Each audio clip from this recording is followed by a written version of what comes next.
Hi everybody, I'm here to report on last night's 4-0 victory for Clark's Clodhoppers over the mighty Liechtenstein.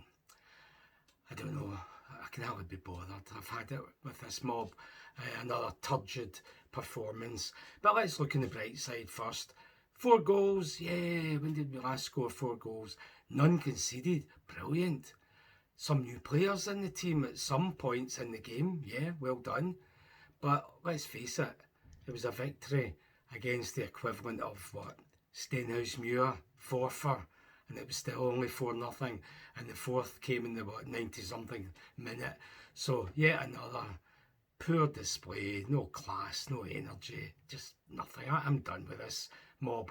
I actually started the last report on Friday's game by saying I wanted Steve Clark gone, but I've now come to the conclusion, no, I want him to stay because we were in Division A of Nations League last season and we're now in Division B. So I think if we keep him, in a couple of years we'll be in Division D, the lowest division, and that way we'll be playing the Gibraltars and the Liechtensteins and the San Marinos of the world. So who knows, we might even win League D, and that gives you a backdoor entry into World Cups and Euros, because that's the only way we're ever going to qualify again with this manager. So if he doesn't get the sack, I'll look on the bright side and I'll hope we lose every game until we get to the lowest division where we can actually beat some of the minnows and feel a sense of superiority over these minnow nations. Last night, I don't even want to go through the goals. I mean, Shea Adams, the non-striking striker, I think his first goal was the first in about 19 for the international team.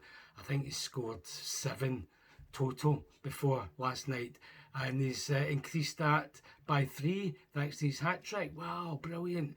At least the newcomer Hurst got a goal, a tap in at the back post, so that might give him confidence going forward. But that's all the positives. Well, no, it's not really. Connor Barron got a run out, 15 minutes from the end. Lennon Miller looked the best guy in the park. McGinn was probably the second best player we had. He played Henry and McKenna together, so Donkey Hanley sat on the bench. Oh, and by the way, he had to bring in Celtic's soon-to-be third-choice keeper, Ross Doohan, who was on holiday in Turkey. And that guy had to fly in, breaking up his holiday to make his first appearance. And the way the game went, he didn't need a goalkeeper. At worst, we could have played Donkey Hanley in goal and it wouldn't have made any difference. I think they had one shot at goal over the bar. So I could have probably played in goal and it would have still been 4-0. So well done, the new keeper, even if you only had passbacks to deal with and ironic cheering from the Tartan army behind one of the goals. So new goalkeeper, I don't think we'll see him again really. Fat Tony Ralston got a reward for being available by starting out at right back. As I say, 2 central defenders who are better than Donkey Hanley, so that was something. And due to injury, we went to a back 4 because Tierney wasn't there to make the shape ridiculous just to fit him and Robertson in. And by the way, Robertson at left back didn't look good either. So it was good when we saw Josh Doig come on in the second half to play left back. That's the future, not injury prone Tierney or past it Robertson. So let's see if he does anything with that situation going forward. I can't see it really. Anything else?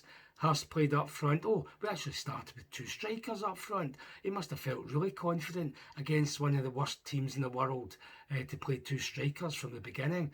So well done, Clark, as we should call him, Jurassic Clark, to go 2 strikers. We're way back in the 1970s practically.